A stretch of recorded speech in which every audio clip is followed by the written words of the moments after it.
Hey everyone, Josevich here. Welcome back to some Dragon Priest pre-Ungoro.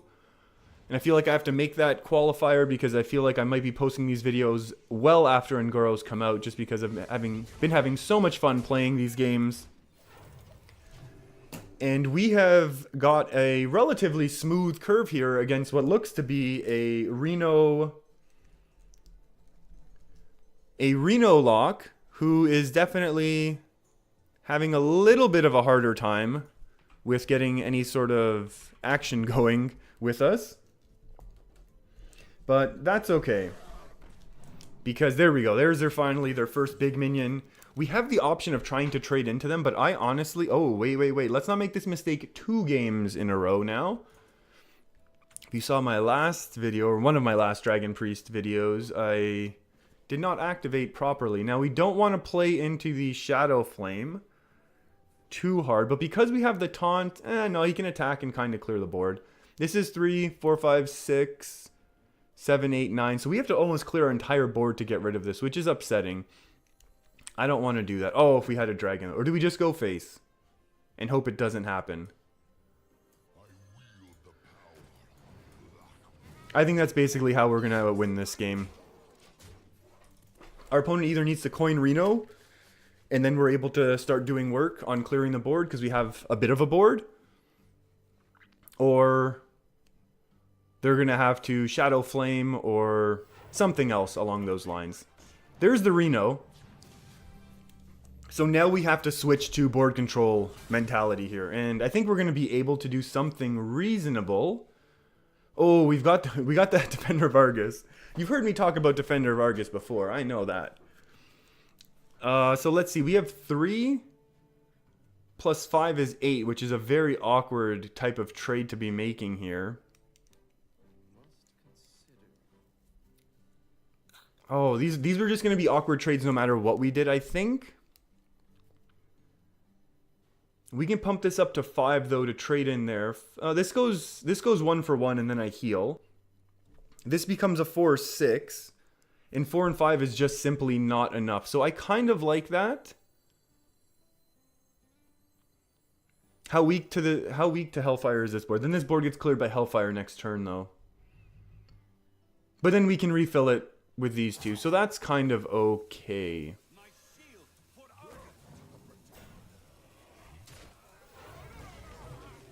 And we got a draw there, which is nice as well. That's just like an added bonus. That's not something I was really worried about. The issue is if our opponent just attacks in here and then Hellfires, we lose our board. But at the same time, we've put on a bit of pressure. And we will be able to refill our board next turn at 7 mana. We'll be able to Netherspite Historian, get a big dragon. Ooh, Shadow Bolt. There we go. 4, 6, 7. That's kind of scarier than I'd hoped, but... Ooh. These are not helpful with the Bookworm, that's for sure. We can do some Blackwing Corruptor action. And then take that out. I think that's probably a better play. But let's draw first, to be honest. Just in case something better comes around. Twilight Drake is pretty good, as we just saw.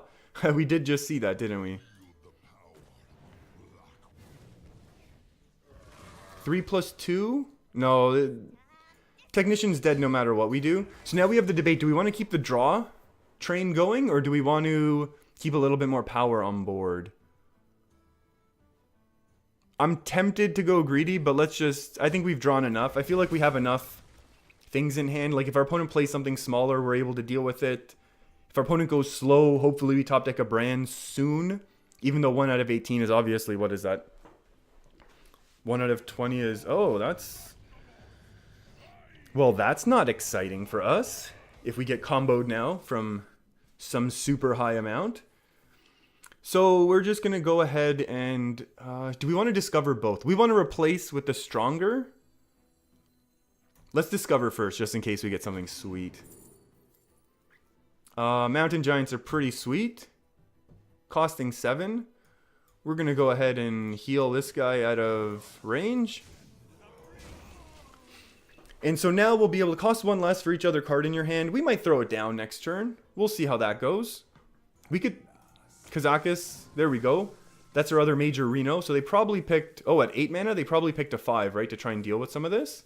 I'm expecting, at least. That's what I might be tempted to do. Unless they went 10 and are just hoping to hold on for a couple more turns. Ooh, 4 to all. Pretty powerful. But we still have the 5 on board, which is going to start punching face pretty hard. Okay, so what I want to do here is Nether Spite Historian. Something huge. Oh, yeah, that's such a good one. But I think, or is this better? Yeah, let's just continue to go Draconoid OP. Rag is gonna, oh, or do we want the brands? Oh. Do we want to push for the lethal right now, or do we want to go for the brand action for the long game? We have our own brand. Let's actually get some more powerful threats going, I think. We have our own brand to combo with a Nether Spite. Let's get something that we could potentially throw down next turn and really start causing problems. Although, to be honest with you, I might not throw it down just because this is kind of strong Twisting Nether.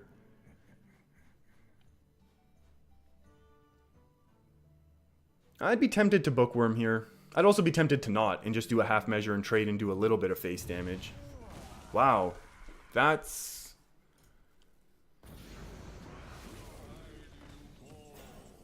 that is unexpected, to say the least. Punch 8 at face? That's not good enough. I like Bookworm. Oh, yeah, I like Bookworm heal here.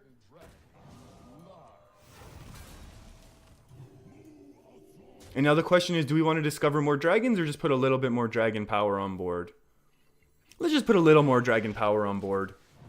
In the event that our opponent, all that they do is a Twisting Nether, we're going to rag them to death.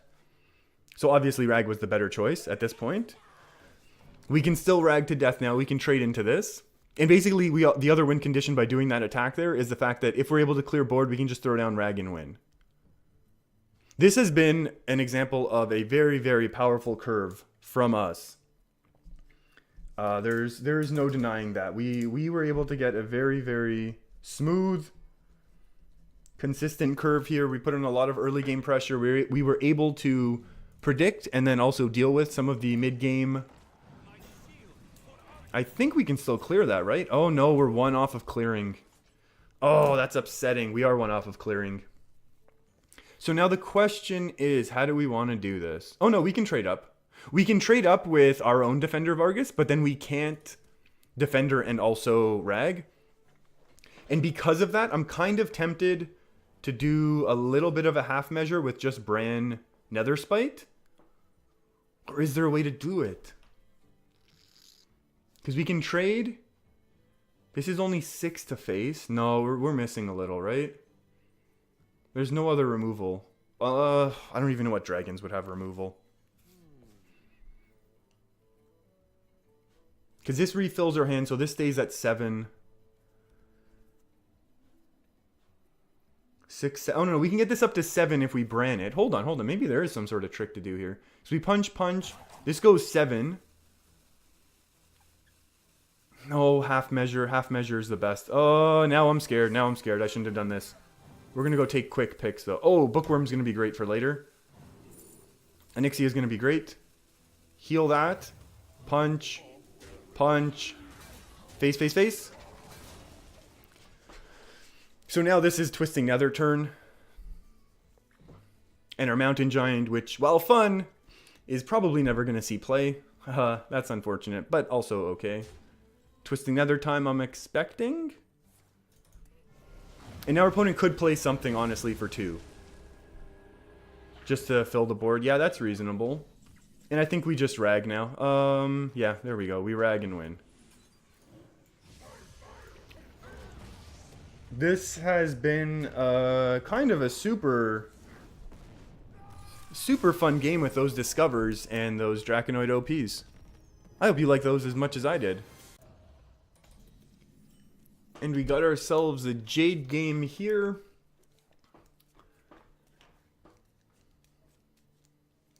Which is okay. I'm not too worried. And this is actually okay because right now our Acidic Swamp Ooze is just gonna... I'm hoping to slow our opponent down and their Jade ramp down. And then we'll be able to coin out big minion, Maybe do some healing with Northshire in the middle of that, because these are just going to be bigger than our opponent's Jades are going to be able to be. And then we'll be able to take out one of their mid-range Jades once they finally do catch up to us. And then we'll continue to refill our hand with a little bit of Azure Drake. So right now, that's the game plan. You know, that's the game plan on turn 2 at least, which is obviously likely to change. Oh, early game shuffle. I think that's how you lose. I honestly think that is how you lose, isn't it? I've heard the pros talk about this. It's not a good move to shuffle necessarily like that early. Now, unfortunately, our opponent did have both Jade Idols, because you want those Jade Idols for late game for cycling with your Auctioneer, I think is the idea behind it. This could be a big minion. That could be a problem for us. That is a problem for us. We need a Shadow Word Death right now. That's not a Shadow Word Death. Shoot. That was a good ramp. You know what? That was a good innervate from our opponent. They did get a bit of a ramp off. Ooh, that's a... You know what? That's an interesting swipe, but probably not a horrible one. And then they hero power into the 3-1. Ooh, we could be in trouble. Now, luckily, we do have one of the stronger cards in the game. Oh, that's not a Shadow Word Death now, is it? We could do this and hope to trade this way. But I think we're going to need some direct tradeage. Secret Agent coming through. Do we want more Azure Drake action, or do we want a little bit of taunt action? On 6. No, see... I think we just go Drake and keep the cycles. Keep the good times going, right? So this turn, our opponent's going to want to try and remove this. Obviously, a Wrath is the worst thing for us. Just attack, Wrath, cycle a little more. Oh! Oh! Now, taking the face damage, I'm okay with. Let's not kid ourselves. I'm very okay with this.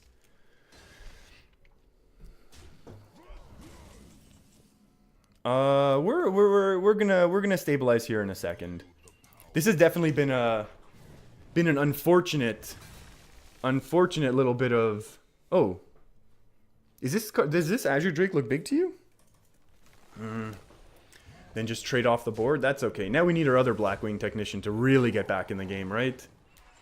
7 mana is a little awkward for us, but I think we're just going to go 4 and 3. Because I want to start building a bit of a board back. That's a great card for later on. Right now we don't have time. There we go. I don't want this card to get taken out too easily. I want it to be able to trade a few times. And I also want to be setting up a board. We might Defender of Argus soon. If we get a Bran, oh baby. Oh, that's unfortunate. Extra draw is what we want our opponent to not have right now. Because their Jades are going to start becoming problems. Until about turn 9 when we throw down Ysera. Which is why swipe. Oh, that's honestly not the worst thing in the world. Because that's the last swipe. Mulch? Feral Rage it down. Okay. So, hey, go for it, man. That's... Okay, so now we got to start flooding the board and flooding hard. I'm just going to go Blackwing Technician Azure Drake unless we top deck something better. And by, you know, we're going to obviously go draw first because I do pay attention somewhat. Blackwing Technician is stronger, so we're going to do that. And then we're hoping this is enough of a board to combat whatever our opponent top decks. 4 4s, guess what? Not enough. Time for Ysera. And obviously we missed our Bookworm opportunities. Shadow Word Death for the 5/5s. Do we even bother trading? Or do we just do 7 to face? I think at this point there's no real punish. Because the only, like, the worst card is probably mulching Ysera and then a trade, right? So that's just 4 extra face damage that we were able to get there. This might be lethal next turn if they can't clear. And this is also really good because it now helps us deal with that taunt. Ooh. Ooh. That's really good. Because now we have Bookworm into Shadow Word Death. Which is pretty good. Is Holy Nova better? Does Holy Nova let us win? 7 plus 5 is only 12.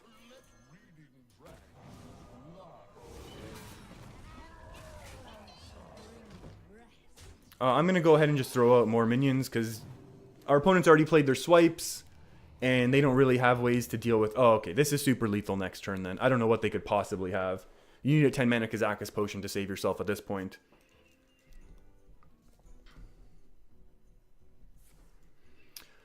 I mean, it's a draw, it's fine, but...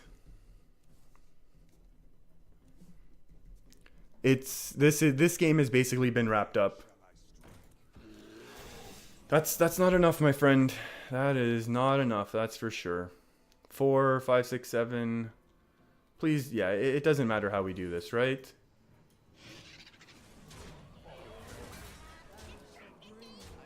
Oh, we already hit lethal. Okay. That was a really fun game because I do really enjoy curving out against that. That is how you beat the Jade Druids. You have to be able to curve a little bit smoother than them. And this Dragon Priest deck, I'm sorry to see it go. I'm going to miss it once a standard rotates, but we are able to curve a little bit smoother than everyone else. And this has been a poorly drawing Pirate Warrior, that's for sure. I am tempted to go Twilight Whelp into Power Word Shield, but I'm also tempted to coin out the Talon Priest because it actually contests the board, and if it doesn't die, then we can just Power Word Shield it. Likely weapons in hand, but you know what? I don't like the idea of losing the coin right now. I feel like this still has a high enough chance of surviving, and right now, okay, this was definitely a good move, I think, because we're going to be able to coin this on 4, so now we have a play on 3, and then very reactive plays on 4 and 5 with the coin. So this is definitely a lot better. And I think something we actually have been finally running into quite a few of these aggro pirate warriors. This is one of the more methodical ones, apparently, as they take their time on their turn, which is fine. You know, it's super late in the season, maybe trying to make some push for Legend. That's unfortunate, to say the least. This is going to potentially be horrible for us.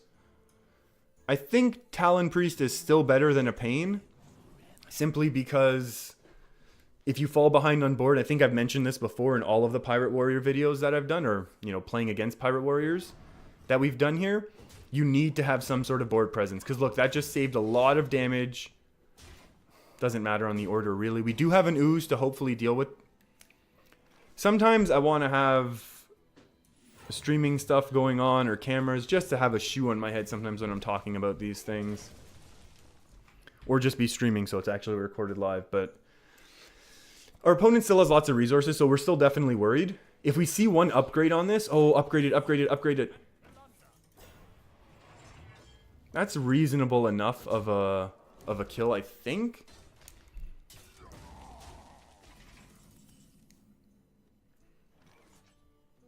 So we take out the 3/4, we ooze that, take out the 3/4, drawing last, which is fine. I don't see anything that would have changed our mind there of how we wanted to play that turn. Obviously, Arcanite Reapers are still very terrifying for us right now. But you know what? We're going to be able to start throwing out some big minions. So that's going to be okay. And we're going to be able to deal with their big minions. If there's a Frothing Berserker in a double trade or something like that, guess what? We're going to be able to deal with that as well, which is going to be a very good thing for us. Obviously, there's potential here for more scariness. Mortal Strike, which means if we're able to taunt up relatively soon, and we are going to need to do it relatively soon, let's be honest. Bran is good. I'm going to throw the Cleric out because I don't care about the draw right now. I feel like we're ahead. Not ahead, but at least we're... I know this sounds weird. Like, our opponent has a lot of power on board and we're down to 15. But I feel like we're at least even-ish. Oh, they're starting to go trading. Trade it up, friends. And see, now on turn 7, on our opponent's turn 7, they only did 1 damage to face. Like, we kind of slowed them down a little. That is perfect. We Bran is 5. Then we Argent, and we heal. Oh, and then again, this trades with our opponent's board, forcing good times for us. And we've slowly been able to start, we're going to start peppering in some heals here. We're honestly hoping our opponent plays a big minion at this point. Like Frothing Berserker, do all your trades, and then we just Shadow Word Death it, and we're off to the races. Kor'kron Elite's actually terrifying right now, because we have no way of dealing with it. That's a great result. That's kind of scary, to be honest, just because we can't deal with it. But if we get any sort of We want to kill the 5. We want to do that. Oh, it's so bad that we can't get the bookworm out. What's better? I think this is better. Let's make sure that we don't die right away. If we're able to wait a turn here in Ysera, we're going to be very, very happy. Oh, that is the worst result. Yeah, have to get rid of that brain, huh? Give me... I don't know what we want. Twilight Drake is not necessarily what we want. Let's go Ysera. Ysera wins games. And we still have our Dragon Activator here. Oh, Finley, nothing crazy, buddy. Oh, that's a bad one, actually. This has turned back into a game. This is now a game again. Oh, no. Oh, that's not a pirate, though. That's fine. Okay, so we're definitely still scared. We're still definitely worried about losing. But, oh, best top deck. Best top decking skills around. Get rid of that. Get rid of that. Get rid of that. And we are continuing to get tons of value off of our Ysera, who's going to trade into basically everything that gets played. The taunt's going to save us. Our opponent's going to need to really, really top deck very well. And they're going to have a bunch of turns to actually do that now, which is unfortunate for us. This is, you know, it's fine. It's not good for us. I'm not happy about it, but it's fine. And buff them up some more. That's fine too, dude. Nice slow. Remember back when we used to have to deal with the... we're just going to do this when we dealt with the... What's it called? The Patron Warrior? What's wrong with me here? Mortal Strike. Leroy. How close? Do we want to Leroy our opponent down just to show him what it's like? Tell him this is what it feels like? Kind of do want to Leroy him down. Attack. We're not going to be able to do that for a while, though. Maybe just we take the Mortal Strike and use it now. Yeah. As much as I want to Leroy, and for that to be sweet, we can't. Okay. And, I mean, we still have our bursty damage with our Nightmare. Dream is still going to save us. There's no one, you know, we're fine here. We have completely stabilized once again. We didn't even have a great opening hand, but we were able to hit our curve eventually. Not the smoothest curve to keep with this trend of super smooth games, but you know what? A win's a win. Beating these Pirate Warriors feels great with this deck. If Ungoro's already out when you're watching this, I'm going to be looking for the new anti-aggro smooth curving deck just because it's so fun. I'm honestly thinking it's going to be Elemental Shaman right now. But we'll see once the expansion comes out. Thanks for hanging out with me. Hit that big red subscribe button below. Keep your stick on.